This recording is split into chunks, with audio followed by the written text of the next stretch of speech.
देखिए, middle east में एक कॉन्फ्लिक्ट चल रहा है, लेकिन उसकी लहरें जो हैं वो पूरे साउथ एशिया तक पहुंच रही हैं। और इसी के जवाब में भारत ने एक बहुत ही स्ट्रेटेजिक कदम उठाया है। तो चलिए इसी मामले को थोड़ा और गहराई से समझते हैं। ये जो ईरान इजराइल का संघर्ष है ना, शुरू में तो लग रहा था कि भाई एक दो दिन में खत्म हो जाएगा, पर अब ये रोज बढ़ता जा रहा है और भी बड़ी बड़ी शक्तियां इसमें खिंचती चली आ रही हैं, जिससे एक बहुत बड़े टकराव का, एक बड़ी अस्थिरता का खतरा पैदा हो गया है। तो हुआ यह है कि ईरान के सुप्रीम लीडर के मारे जाने के बाद सिचुएशन पूरी तरह से बदल गई है। कोई नहीं जानता अब क्या होगा, क्योंकि अब कंट्रोल जो है वो एक ज्यादा कट्टरपंथी मिलिट्री ग्रुप यानी आईआरजीसी के हाथ में चला गया है। और इससे हालात आप समझिए और भी ज्यादा गंभीर हो गए हैं। तो ये आईआरजीसी है क्या? इसका पूरा नाम है इस्लामिक रेवोल्यूशनरी गार्ड कॉर्प्स। देखिए, ये कोई आम सेना नहीं है, ये एक कट्टरपंथी सेना है जो सिर्फ देश के लिए नहीं बल्कि अपनी विचारधारा के लिए वफादार है। और सोर्स का कहना है कि इसी ग्रुप ने अब ईरान और उसके सारे मिलिट्री एसेट्स पर कब्जा कर लिया है और हमले तेज कर दिए हैं। और ये संघर्ष अब सिर्फ मिडिल ईस्ट तक सीमित नहीं है, ये पूरी दुनिया को अपनी चपेट में ले रहा है। नए नए ग्रुप्स बन रहे हैं।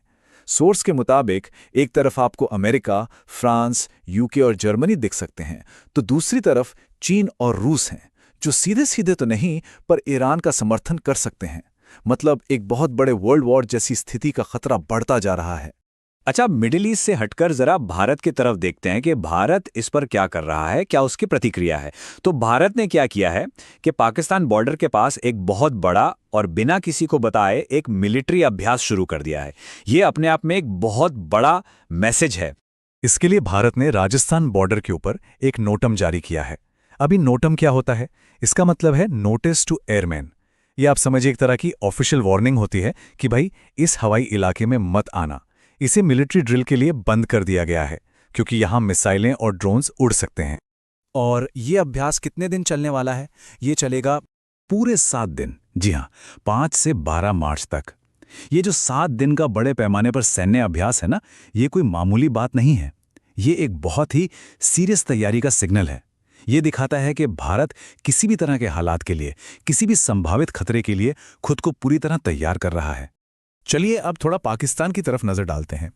भारत के इस कदम ने और जो बाकी रीजनल प्रेशर हैं, उन्होंने पाकिस्तान को एक बहुत ही मुश्किल जियोपॉलिटिकल सिचुएशन में फंसा दिया है।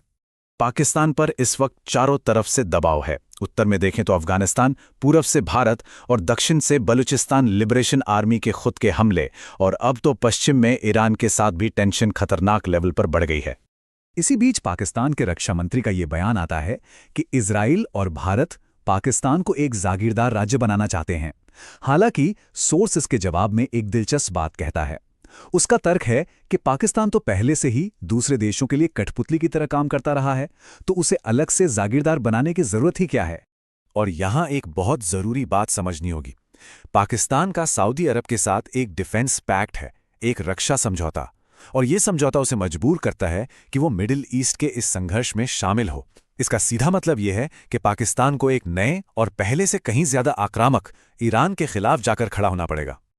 अब आते हैं सोर्स के सबसे मुख्य तर्क पर, जो है स्ट्रेटेजिक आजादी का। यहां पर भारतीय और पाकिस्तानी सेना के मकसद और उनकी भूमिका के बीच का एक बहुत गहरा फर्क दिखाया गया है। सोर्स के मुताबिक देखिए, एक तरफ है भारतीय सेना, जिसके सैनिक सिर्फ और सिर्फ अपने देश के लिए लड़ते हैं और अपने देश के लिए ही जान देते हैं। और दूसरी तरफ है पाकिस्तानी सेना, जिसके सैनिकों को अपने देश के साथ साथ दूसरे देशों के लिए भी लड़ना पड़ता है, अपने गठबंधनों और पैसों की मजबूरी के कारण। सोर्स तो यहां तक दावा करता है कि दुनिया में सिर्फ 4 ही ऐसे देश हैं जिनके पास असली स्ट्रेटेजिक ऑटोनॉमी है। मतलब वो देश जो किसी भी बाहरी दबाव के बिना अपने फैसले खुद ले सकते हैं। और ये देश हैं अमेरिका, रूस, चीन और भारत। अब बात करते हैं भारत की अंदरूनी राजनीति की। सोर्स इस पर भी एक आलोचना पेश करता है। उसका तर्क है कि ऐसे संकट के समय में बाकी डेमोक्रेसीज में जो होता है उसके ठीक उलट भारत में कुछ और ही हो रहा है। सोर्स का कहना यह है कि जब देश इतने तनावपूर्ण दौर से गुजर रहा है, तो भारत का विपक्ष सरकार से मिलिट्री डिटेल्स और विदेश नीति पर तीखे सवाल कर रहा है। सोर्स के मुताबिक इससे राष्ट्रीय सुरक्षा कमजोर पड़ सकती है और देश की एकता पर असर पड़ सकता है। तो फिर सवाल उठता है कि भारत किसी का भी पक्ष क्यों नहीं ले रहा, वो न्यूट्रल क्यों है? सोर्स इसका भी कारण बताता है। देखिए, खाड़ी देशों में 1 करोड़ से भी ज्यादा भारतीय रहते हैं और काम करते हैं। हमारे कई स्ट्रैटेजिक रिश्ते दांव पर लगे हुए हैं। ऐसे में अगर भारत ईरान का पक्ष लेता है तो इन सभी चीजों को बहुत बड़ा खतरा हो सकता है। और हम इस पूरे विश्लेषण को सोर्स के इसी एक सवाल के साथ खत्म करते हैं। भारत का ये जो मिलिट्री अभ्यास है, इसके पीछे असली इरादा क्या है? क्या ये सिर्फ एक तैयारी है या फिर किसी बड़े हमले का संकेत है? ये एक ऐसा सवाल है जिस पर सोचना बहुत जरूरी है।